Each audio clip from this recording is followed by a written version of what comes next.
This is the Caboose Industries 208S ground throw. The S is very significant. That means it's spring loaded. As you can see, I can press this throw bar and it's spring loaded that way or this way. That's very important because if this wasn't spring loaded, we would have to install a spring between the switch's throw bar and the ground throw to get it to work correctly. I use a little trick with a couple of Q-tips to center up the point rails on the switch. And here's the way it works. Just slide the Q-tips up between the outer rails and the point rails so that they're perfectly centered, like that. So that the gap here and the gap here is just about the same. The next thing you do is take the Caboose Industries ground throw and turn the throw bar straight up like that. On one end of the throw bar, there's a little tip. See it right there? That tip has to locate right here in this hole on the throw bar for the track turnout. So just to see where this is going to go, let's just locate that tip in the hole. That's where it's going to rest on the ties on the track turnout.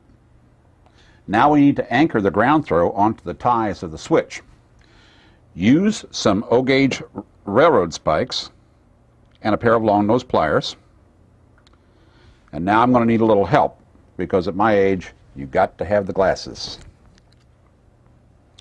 Much better.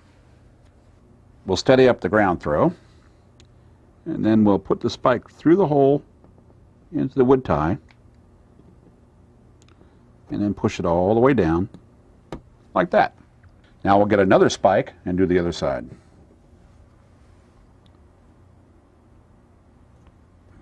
There we go. Should go in just that easy. Let's remove the Q-tips. And let's test to make sure that we have a spring load. And what I mean by that is we want to make sure the point rail pushes tightly up against both sides of the long rails of the switch. So we'll throw it this way. Oh, that's a nice tight load.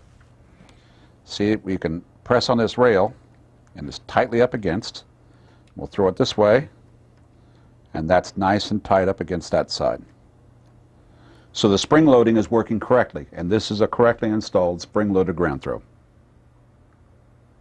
I want to show you some things that are common to all O-gauge 3-rail switches. This rail right here and this rail right here are insulated.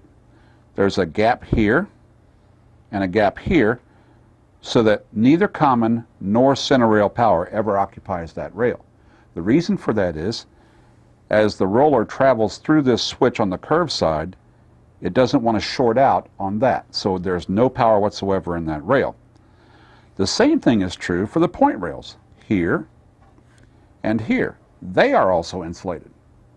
But with our nice Caboose Industries spring-loaded ground throw, you can force the points to touch the outside common rail for straight here and for curve here.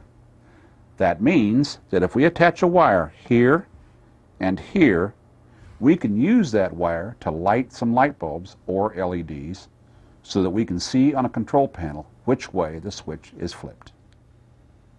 Now, because these point rails move back and forth, we want to solder the wire all the way up as close as we can to the fulcrum point. So if you look closely, you'll see I've drilled 2 holes here and here for the wire to go through the table, because we're going to solder the wire all the way up here so the wire doesn't have to move hardly any at all.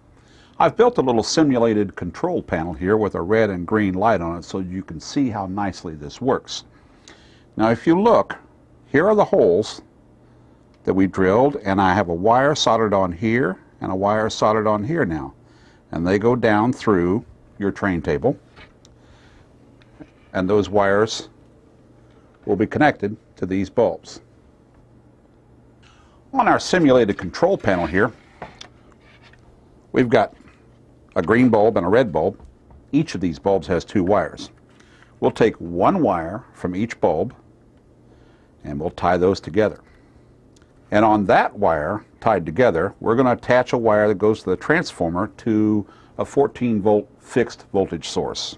The common on the transformer that supplies the 14 volts to the lights has to be attached also to the common of the transformer that is powering the train.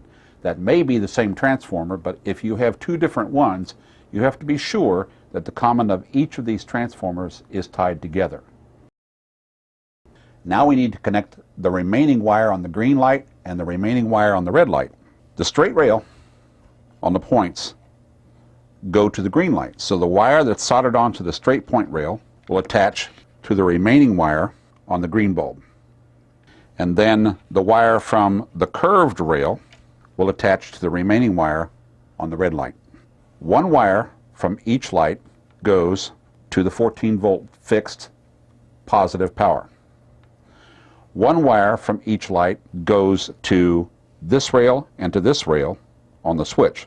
The common is attached to the outer rails of the switch, and that wire supplies common to the light. And here's how it works for real on the switch. Here's the common to the outside rails of the switch, and immediately the red light lights because the track turnout is in the curved position, and this point rail is touching this outer rail. When I move the switch over, watch the light. There's our green light showing that the track turnout's set for straight. And this same little trick works for an Atlas switch machine too. Many of you have asked me how you can get an indicator on the control panel to show which way an Atlas switch machine is flipped. Well, here's where your contact points are. Exactly the same way we did it. We soldered a wire here and here on the 2 point rails, wired it the same over to the control panel, and sure enough, you get the red for the track turnout and the green for the straight. So whether you have a manual ground throw, like this switch, or whether you have a powered switch machine, like this Atlas switch, this is an easy way to get an indication on the control panel as to which way the turnout is set.